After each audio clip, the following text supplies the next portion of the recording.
What's up guys, Gumzer and welcome back to Pro Cyclometer 2021 for La Doyenne, the oldest of the classics, Liege, Bastogne, Liege, 252 kilometers for the final Ardennes Classic.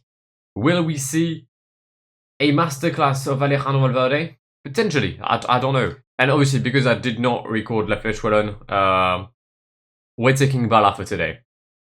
Yes, just yes. And it's going to be -2 for Bala, for what is going to be most likely his final Liège-Bastogne, unless he throws yet another curveball and actually does not retire. He won't end on the best of days. +4 for Luis Mas Bonnet. Cool, love that. Enric Mas, decent day. Mühlberger, decent day. Obviously, we're going to be working solely for Bala. And try to become the oldest winner of a monument since Annemiek van Vleuten 2 hours ago. Now, obviously, I'll try and upload this before the end of Liège, or potentially just right after the end. But if I do post it before the end of Liège, let me know your favorites in the comments. I don't think there's that much of a good start list, if we're being honest, on this Liège-Bastogne this year. And actually, some could say it's quite weak. For sure, Tige Benoît also didn't start for Jumbo. He's in the start list. Same for Jai Hindley, who didn't start either. I think Omar Fraile as well for Ineos Grenadiers. But you've got a somewhat out of shape Julien Alaphilippe, although I think it's known since Imola that you never take Alaphilippe for granted. Bahrain with Mohoric could very much do something, and Dylan Teuns, although I don't think Dylan Teuns has kind of the profile or like the legs to potentially win a Liège. It's a different race than La Flèche. Michael Woods for Israel, no sprint, but decent acceleration. He's going to be one of the riders I'll try and attack, probably with Romain Bardet. And probably with Valverde, because the big favorite obviously is Wout van Aert. Sadly for him, he's got very little teammates around him. I said Benoît is already out. Vingegaard didn't look good on La Flèche. The rest of the teammates, bar Sepkus, aren't exactly the kind of guys you want to rely on to control a difficult race. Aja Desert has a nice team with former winner Bob Jungels, Benoît Cosnefroy, Bebe, who came close from winning the Amstel, so he's in shape. Mollema for Trek, Jena. Marc Hirschi for UAE, leading obviously the Emirati team without Tadej Pogacar back home, following the passing of his girlfriend's mother. So we'll see if Marc Hirschi can do something. He's been replaced, I think, by McNulty in the lineup. Kwiatkowski for Ineos could do something. I mean, it's Kwiatkowski, he can do anything when he runs. Wellens Saint Gilbert for what is going to be his final ever LBL as well. It's a decent start list. I think I said, I don't know if I said it on Twitter or like just to some people, but I think I'm backing an outsider to win. I really want Bardet to win. I don't think he will though. There's a part of me that wants to say Michael Matthews. I'm just not sure he's going to be able to make La Redoute. So yes, I'm not sure. I'm going to go Cosnefroy for the win though. I'm going to say Cosnefroy. Although my heart wants to say Valverde. I just don't want Van Aert to win. That's it.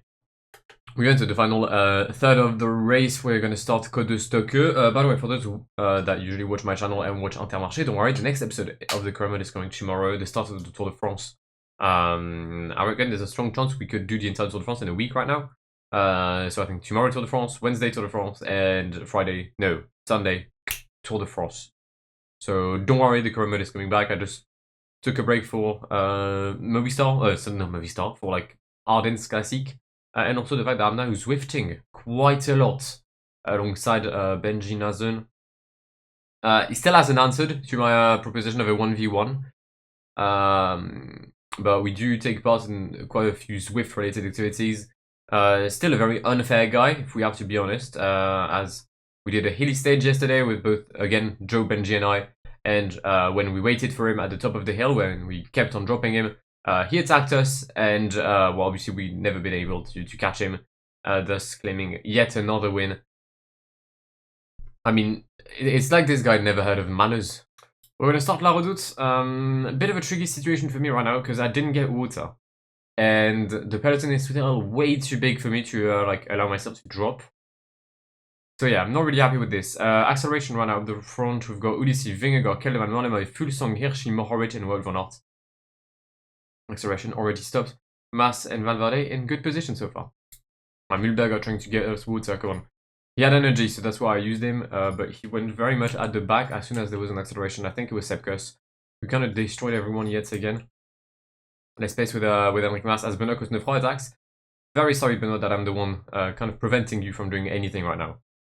Roche Faucon for, I think, the second time today? Oh, no, it was Roche Ardennes before, my bad. But yeah, it's basically the difficult part, the last difficult part of this Liege Bastogne. If you make this, you've got a good chance at being with the best at the end. Julien Alaphilippe knows it, and that's why he's attacked. Cosnefroid is already in the wheel. We're holding on very nicely here. Enric Mas doing a stellar job at just being at the front here. And actually, we've got a group of 12 riders now. Let's try to pace with Gregor Mühlberger. Let's have Valverde in the wheel of Mas. Alright, let's see what I could do. Izagirre takes wheel of Bala, please. We're gonna have a group of 21 potentially coming through the streets of Liege. That is a lot. We've got some attacks on this flat portion. I mean, yeah, it's gonna be Mas is gonna lead out Valverde. Moritz tries to attack. There's a downhill coming up. That's like slightly too early, I think, for Matej. Yeah, and that's why he stopped. Wout van Aert goes now. Why? Wout. You got 80 sprint, brother. There's no need for you to attack now. That's just quite dumb. Enric Mas follows. It's basically even overtaking Wout van Aert, which is quite funny. There goes Enric Mas. I'm pretty sure I know the finish. And I think I've already lost. Yeah, I've lost it. I think I've lost this. I think I've lost it.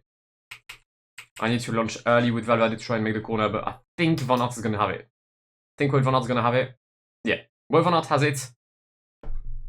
I mean, 80 sprint, he launched with 5 kilometers and 1, which is ridiculous.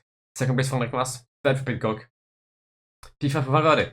Sadly, no win for Bala, who will retire empty-handed on this year's Liège-Bastogne. Well, I mean, I skipped the results, which is quite shit. But yeah, Van Aert wins. Probably will do the same in real life. Can do the same. I don't think we'll have a group of 21 like we did. But yeah, Bala P5, Mas P2. Movistar would be happy with that. Second on La Flèche, second on Liège for the Spanish team, with Van Vleuten as well, winning today's Liège. Successful day in the Ardennes and successful campaign. If you want to see more of my content though in the coming days or weeks, feel free to subscribe to the channel if you haven't done so already. And I'll see you in the very near future. My name is Guillaume. Have an amazing day. Yeah. Pass me the funk.